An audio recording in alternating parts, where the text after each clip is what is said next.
Au sommaire de cette édition, discours sur la situation de la nation. Le Premier ministre est face aux députés pour rendre compte de l'action gouvernementale. Un exercice constitutionnel qui permet à Christophe Joseph-Marie Dabiré de revisiter le bilan 2018 du gouvernement en y dégageant les acquis et les contraintes, mais également les perspectives. Retour sur les principales articulations de cette adresse dans ce journal. En Algérie, les manifestations sont prévues dans les rues vendredi prochain. Les Algériens sont toujours portés par le même espoir de tourner définitivement la page de l'ancien régime. Des événements violents ont été enregistrés ce mercredi à Alger, mais sans incident grave. Bonjour à tous, bienvenue aux actualités de la mi-journée sur la télévision du Burkina. Pour ouvrir ce journal, la Banque africaine de développement qui sollicite l'appui du président du Faso pour un plaidoyer au plus haut niveau sur la nutrition pour le continent africain. La directrice du capital humain, de la jeunesse et du développement des compétences de la BAD aborde le sujet avec le chef de l'État burkinabé. Oley Diba Wada félicite par ailleurs Rochmar Christian Kaboré qui fait partie des 17 champions africains désignés de la nutrition donc pour porter la problématique. Nous suivons le compte-rendu de l'audience avec Sie Lassina Ouattara et Aruna Mari. La Banque africaine de développement BAD sollicite le leadership du président du Faso pour la promotion de la nutrition. Rochmar Christian Kaboré fait partie des 17 champions africains désignés par la BAD pour mener le plaidoyer en faveur de la nutrition des enfants. Nous avons mis en place l'équipe des dirigeants africains pour la nutrition afin de porter les questions de nutrition au plus haut niveau et obtenir l'appui des décideurs politiques.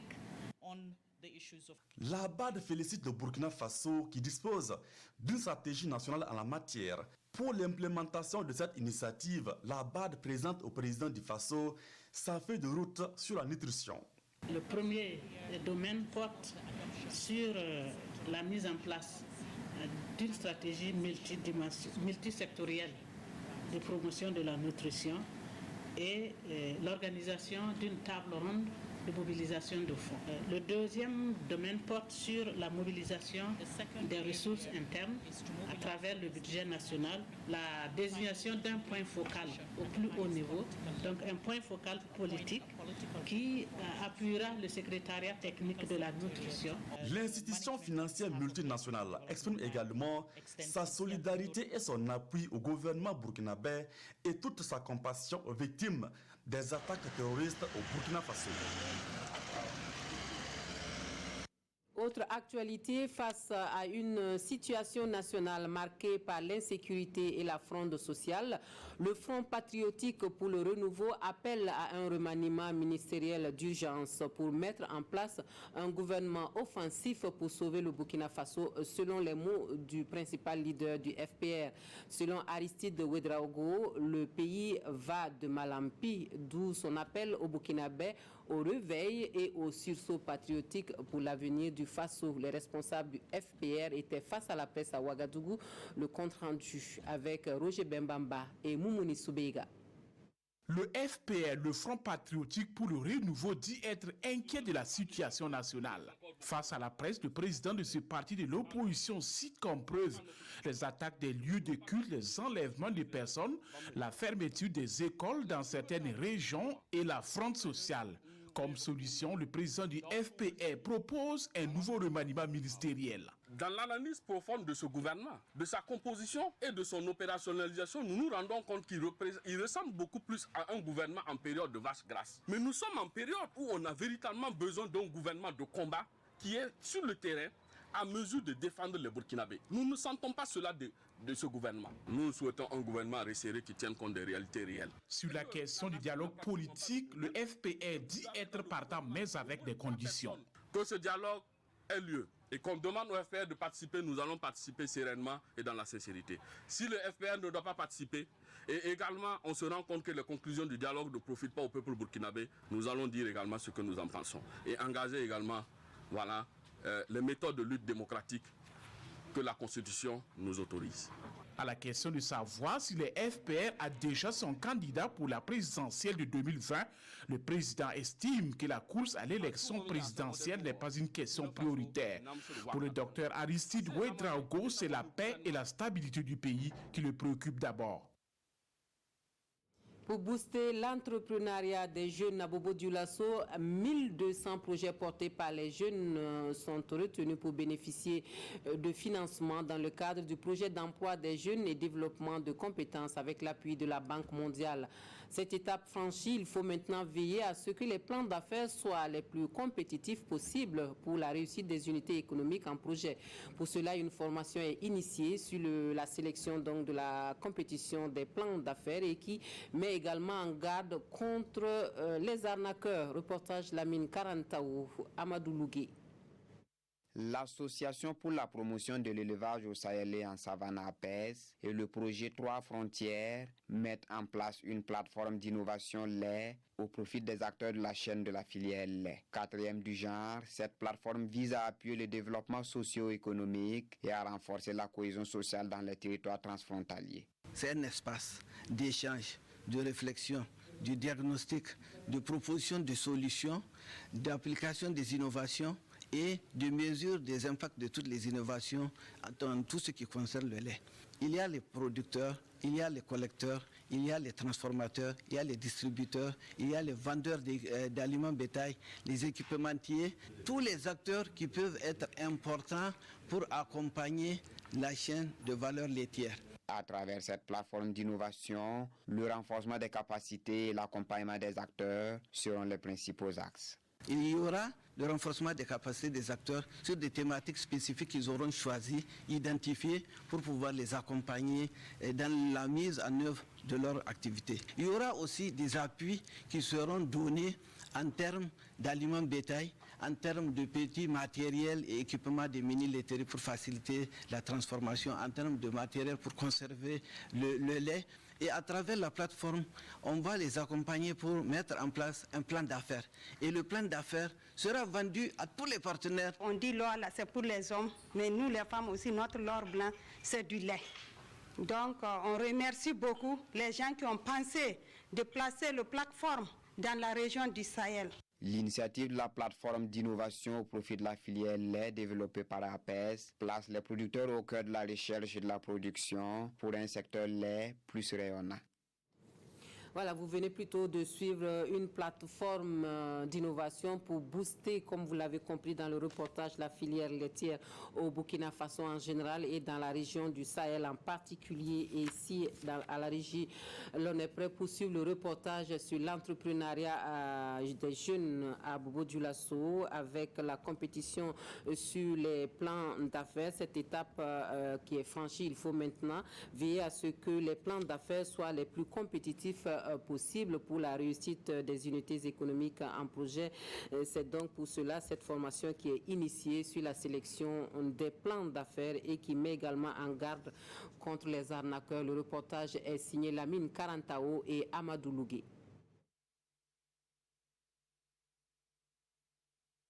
L'Association pour la promotion de l'élevage au Sahel et en savane APES et le projet 3 frontières mettent en place une plateforme d'innovation lait au profit des acteurs de la chaîne de la filière lait. Quatrième du genre, cette plateforme vise à appuyer le développement socio-économique et à renforcer la cohésion sociale dans les territoires transfrontaliers. C'est un espace d'échange, de réflexion, de diagnostic, de proposition de solutions, d'application des innovations et de mesure des impacts de toutes les innovations dans tout ce qui concerne le lait.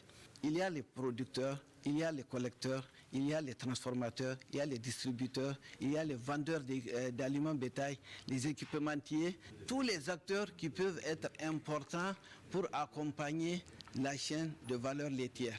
À travers cette plateforme d'innovation, le renforcement des capacités et l'accompagnement des acteurs seront les principaux axes. Il y aura le renforcement des capacités des acteurs sur des thématiques spécifiques qu'ils auront choisies, identifiées pour pouvoir les accompagner dans la mise en œuvre de leur activité. Il y aura aussi des appuis qui seront donnés en termes d'aliments bétail, en termes de petits matériels et équipements des mini-laiteries pour faciliter la transformation en termes de matériel. Et nous poursuivons ce journal avec d'autres actualités. La coalition des réseaux et associations de lutte contre le VIH-Sida qui s'imprègne de l'accélération de la riposte au VIH. Les représentants des OSC venus des régions du Burkina Faso prennent part à cet atelier national de pré-dialogue sur l'implication de la société civile sur la question donc de cette riposte. L'ouverture des travaux avec Alidou Badini et Zubaviel David Dabiri. La prévalence du VIH-Sida de la population générale du Burkina Faso est passée de 7,17% en 1997 à 0,8% en 2017. Une baisse qui a entraîné aussi la démobilisation des acteurs de la société civile dans la lutte contre cette pandémie. Et à cet atelier de pré-dialogue national organisé par la coalition des réseaux et associations burkinabais de lutte contre le sida a pour but de raviver la contribution de la société civile dans la lutte contre la maladie. Il faut que nous organisons nous-mêmes. Revoir même nos actions, en matière des activités de sensibilisation sur le terrain, et en matière de prise en charge psychosociale et l'ensemble de nos activités. Pour qu'au moins d'ici 2020-2030, que le Burkina Faso puisse être le premier pays à éliminer le VIH-Sida. Le secrétariat permanent du Conseil national de lutte contre le sida et les IST loue cette initiative et invite les autres structures à rester toujours en veille, car le sida est toujours là. Vous savez bien que nous avons plein d'acteurs, des associations, des réseaux, des structures de coordination au niveau de la société civile qui œuvrent donc dans le domaine du VIH. Et chaque association ayant ses statuts, ses règlements intérieurs, ses modes de fonctionnement, je pense qu'il est bien sûr que toutes ces associations et réseaux se mettent ensemble pour s'accorder sur un minimum avec comme objectif accompagner à faire en sorte que la stratégie des 3,90 donc prônée par les Nations Unies et l'objectif d'éliminer le VIH en 2000. L'utilisation du cyanure au centre d'un atelier à Ouagadougou, c'est l'un des produits chimiques qui intervient dans le traitement et l'extraction de l'or au Burkina Faso, une substance dangereuse dont l'utilisation n'est pas toujours maîtrisée par les exploitants. Et le cabinet HE Consulting organise la rencontre en collaboration avec le ministère des Mines et des Carrières. Reportage Jean-Eudes Bayala, Zubaviel David Dabiri. Le secteur minier burkinabé est en pleine croissance avec en tête la production de l'or. Dans le procédé d'extraction et de traitement de ce minerai, des produits chimiques comme le cyanure sont utilisés avec parfois des conséquences dommageables pour la vie et l'environnement. Maîtriser l'utilisation de ce produit est donc un défi pour les acteurs du domaine. Parce que de manière intrinsèque, tout ce qui est lié au cyanure fait appel à des notions de danger.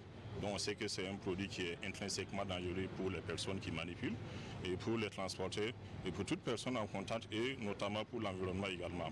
Alors c'est pourquoi au niveau mondial vous avez en même temps le Code international de gestion des cyanures qui donne des directives en matière bien sûr de transport et maritime, en matière de stockage, en matière d'utilisation et en matière d'élimination des résidus liés au cyanure. Et au niveau du Burkina, vous avez bien sûr tous les acteurs qui interviennent, notamment la Direction générale de la préservation de l'environnement, le ministère bien sûr des mines et bien sûr les entreprises minières qui sont cotées en bourse et qui ont de bonnes pratiques en matière de santé, sécurité, environnement. Selon les statistiques du ministère en charge des mines, le non-respect du Code international de gestion du cyanure est plus observé au niveau des sites d'orpaillage.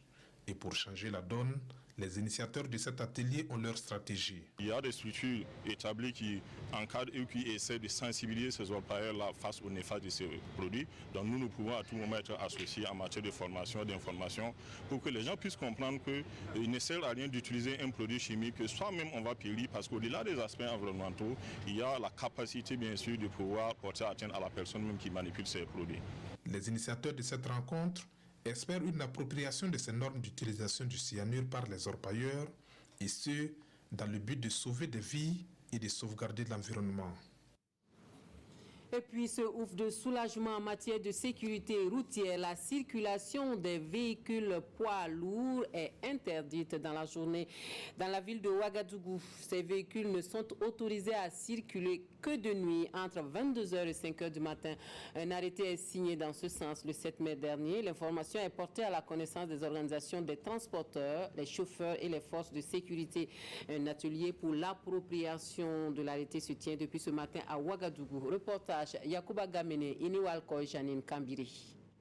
Signé le 7 mai dernier, l'arrêté municipal portant réglementation de la circulation et du stationnement des véhicules poids lourds dans la commune de Ouagadougou précise en son article 5 que la circulation de ces véhicules est interdite et n'est autorisée que de nuit de 22h à 5h du matin dans la commune.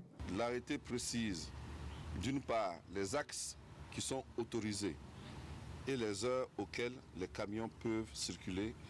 Et il fixe également les poids des camions qui sont autorisés et sur quel axe également ces camions peuvent circuler. On a tous été déchirés par ces drames-là où nos enfants qui partaient à l'école ont été fauchés par des camions.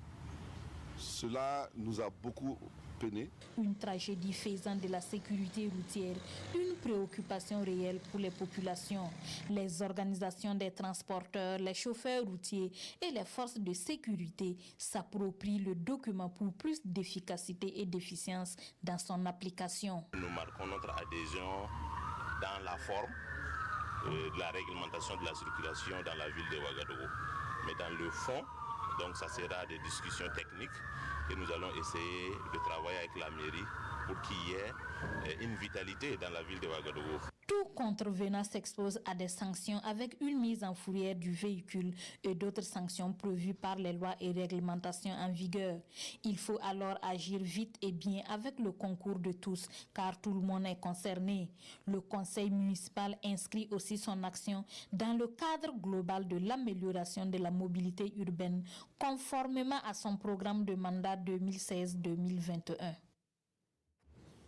Actualité hors de chez nous, en Algérie, des affrontements ce mardi entre manifestants et forces de l'ordre dans le centre du pays. Mais 3 mois après donc la chute de Bouteflika, la contestation ne faiblit toujours pas. Les Algériens espèrent tourner définitivement la page de l'ancien régime. Des manifestations sont encore prévues ce vendredi dans les rues, comme cela a été le cas ce mercredi où l'on a enregistré des événements assez violents mais sans incident grave. En Algérie, les manifestations s'étaient bien déroulées cette semaine, mais ce mercredi, des événements violents sont pour la première fois venus perturber la route jusqu'alors sans incident grave du mouvement populaire de contestation du pouvoir. Dans le centre du pays, des affrontements mardi ont éclaté entre participants à un rassemblement de chômeurs et forces de l'ordre. La sous-préfecture a été incendiée et des barricades érigées. Des manifestants et 24 policiers ont été blessés. À Alger, on veut toujours dire non à la tenue le 4 juillet de l'élection présidentielle. Ceux qui prétendent lutter contre la corruption de l'ancien régime devraient d'abord commencer par se nettoyer les mains. Le peuple algérien a décidé qu'il n'y aura pas de vote avec ce système de recyclage. On veut les jeunes, on laisse la place aux jeunes. En ce deuxième mardi de Ramadan à Alger, les étudiants ont réclamé à nouveau le départ de Gaïd Salah, le président par intérim, pour qu'une vraie transition commence. Ali Benflis, dirigeant d'opposition, soutient ce mouvement. J'ai demandé à ce que l'armée, comme force vive de la nation, comme les syndicats d'ailleurs, comme les personnalités politiques, comme les partis politiques, comme les représentants de cette révolution citoyenne, ce sont les forces vives de la nation. Elles doivent toutes accompagner, aider, faciliter à la solution de la crise algérienne. Alors que s'achève un 3e mois d'une contestation qui ne faiblit pas, des millions d'Algériens ont prévu de redescendre dans les rues ce vendredi, portés par le même espoir de tourner définitivement la page de l'ancien régime. Et le discours sur la situation de la nation du Premier ministre ce jour à l'Assemblée nationale est la principale actualité commentée par les journaux du jour. Et avant de suivre le résumé de ce discours, nous suivons les commentaires de la presse avec Aimé Solange Digma. À l'Assemblée nationale, le discours sur la situation de la nation de Dabiré est pour ce jour, titre Aujourd'hui au Faso. Un discours qui fera certainement l'autopsie d'une nation en guerre, certifie Sidoya. La situation est-elle si désespérée, se demande bien l'Express du Faso. À en croire les journaux, le moindre bruit de moto au centre-nord sème maintenant la panique, indique l'observateur Palga, qui constate également un incivisme criard sur l'avenue de la République à Bobo-Dioulasso. Quant à la fronde sociale, l'Express du Faso met en exergue la frilosité du gouvernement à sa une. À ce propos, selon le FPR, le gouvernement a échoué, souligne le pays. Et au même moment, le Conseil d'orientation fustige l'attitude du gouvernement sur le fonctionnement de l'ASCE-LC dans le même journal, qui fait savoir aussi que le président de l'UGEB exige du gouvernement qu'il prenne au sérieux l'affaire d'Abo Boukari, sans oublier que la coalition des associations de défense pour le droit au logement pense dans le quotidien que le pouvoir actuel n'est pas prêt à apporter de gré une solution sérieuse au problème de logement. Et ce n'est pas tout. Pendant que les Burkinabés expriment leur colère après les tueries des religieux par les terroristes, dans le quotidien, on apprend dans le même journal que la brigade territoriale de gendarmerie de Pensa dans le San Matenga a été attaquée. Bilan 2 motos incendiées et 2 ordinateurs emportés. Et également 2 personnes ont été enlevées dans le BAM.